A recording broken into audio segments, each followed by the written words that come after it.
Goddag. That means hello in Danish. And since I'm a quarter Danish, no, not that Danish, this Danish, that technically makes me a Viking, right? Right. So I'm going to make a wooden beer mug and get back to my Viking roots. And in this video, I'll show you how every step of the way. And stick around to the end. Things might get a little weird. Let's begin. We're going to cut some sides first. I'm using 10mm thick Tasmanian oak. It's perfect mug material, but you could use other woods. This is just what I have.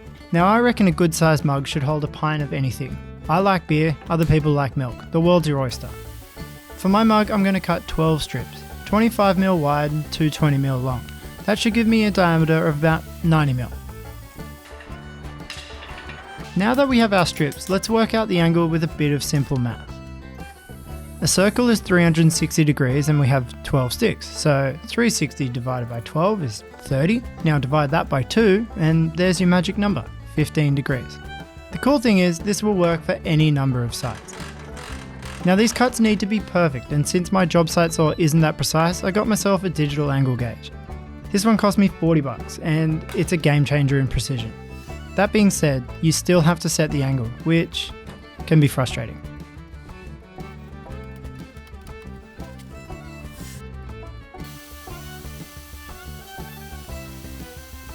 Now give the strips a test after you're done. If there are some wonky cuts, your mug's going to leak, so just rip some new ones.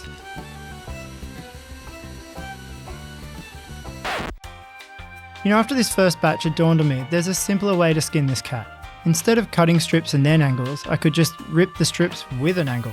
So make one cut, flip it around, cut the other side, and you're done. Now you're probably thinking, why didn't I cut all the strips to length at the beginning? Good question. I find it's heaps easier and way more efficient to rip 6 longer strips than it is to cut 12 smaller ones. Seems a bit safer, but each to their own. Alright, let's see if it worked. You want to lay out all your strips with the outside facing up.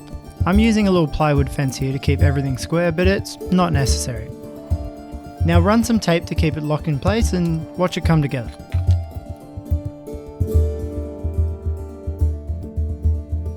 Nice, but without a bottom it's just a tube, not a mud. So we're going to set a bottom plate in a groove, which will make it heaps watertight.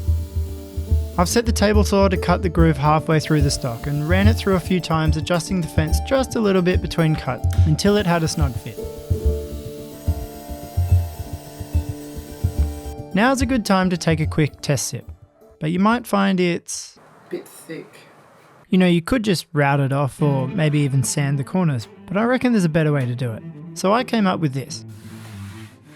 It's a sliding jig which will cut a shallow 85-degree taper on the inside. You know, a true Viking might scoff at a thin edge like this. But us modern Vikings, we're used to nicer things on our lips, and I reckon this came out pretty good.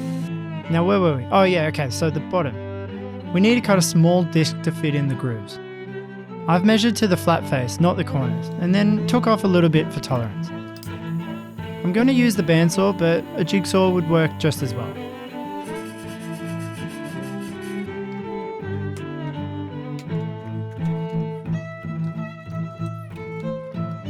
Now if you're like me and you can't actually cut along a simple line, no worries, just sand it back a bit and give the bottom edge a chamfer to help it fit. This method works fine if you're doing one, but let's say you want 5 circles to be exactly the same. If that's the case, give this a go. First, find the center of your bottom plate using a protractor. Now hammer a small nail into a board. Set that nail point the exact radius of your desired circle away from the blade.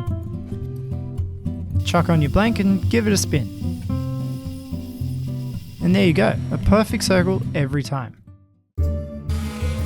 Before the glue up, give the inside a final sand while it's flat. Just trust me, it's heaps easier this way.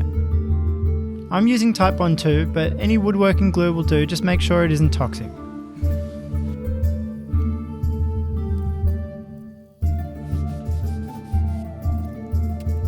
Once it's rolled up, give it a good squeeze and secure it with a bit of tape or a zip tie, whatever you have on hand, and wipe off the excess with a wet rag.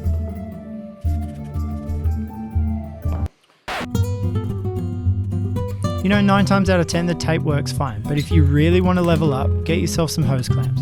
They're super cheap, really quick, and clamps evenly with a lot more pressure. If that wet your whistle, like and subscribe. After 24 hours, we've got a rudimentary receptacle, but to make it truly Viking/useful, it needs a handle. There's no right or wrong here, just make it comfortable and let your imagination run wild. The only important thing is to make sure it's thick enough to fit a dowel through it and has enough surface area for a bit of glue. I'm using 6mm dowels which are drilled into the centre, and then I transferred that onto the mug with blind pins.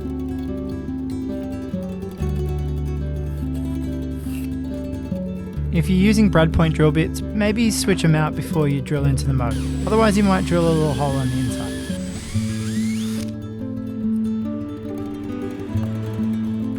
Once everything was lined up and fit, it's time to get sanding.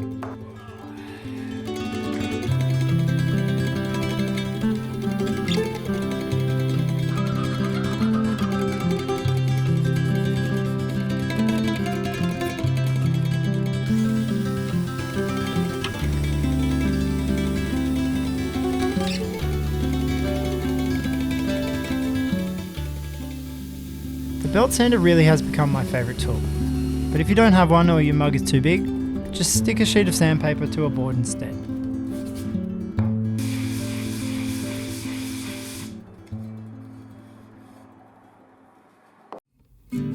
Now you might find the edges aren't quite aligned because, I don't know, you didn't glue it very well or you intentionally left it long. Either way, it's an easy fix. You can trim it with a table saw or run it through a bandsaw on a sled. If you have a chop saw, that would work well too. Now when you think of Vikings, you think of sharp things, but a mug isn't one of them. So it's worth knocking off all the edges. Like I said, modern Vikings don't want splinters in their beer. Some of you might be saying, hey, wait a minute, don't Viking mugs have like straps around them? Well yeah, they normally do, and that's to hold the wood together, but we have modern glue nowadays, so if you want to add it you can, it's really just for decoration.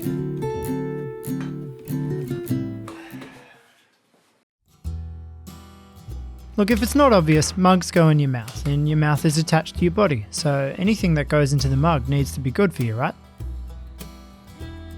Today I'm using tung oil for the outside. It's completely natural and food safe when properly cured, but that can take a few weeks, so be mindful of that.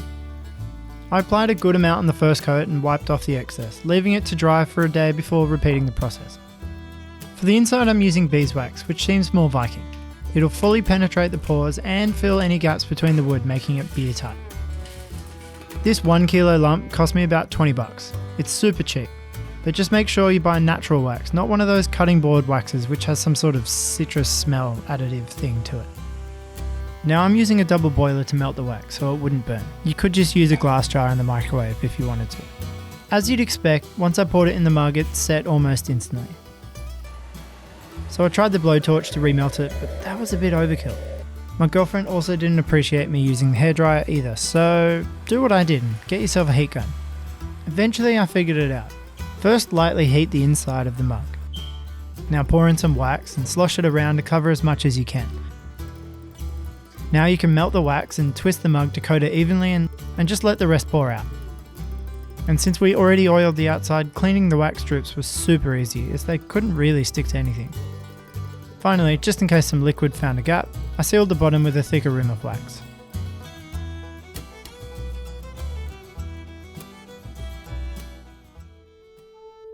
So there you have it, a Viking mug.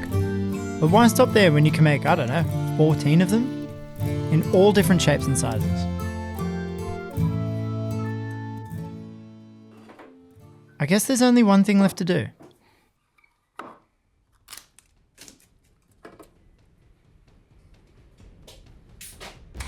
But be warned, drinking from a mug like this is likely to bring on Viking hallucinations and cause the abandonment of all things modern and civilized. The contents of the mug may or may not intensify this effect.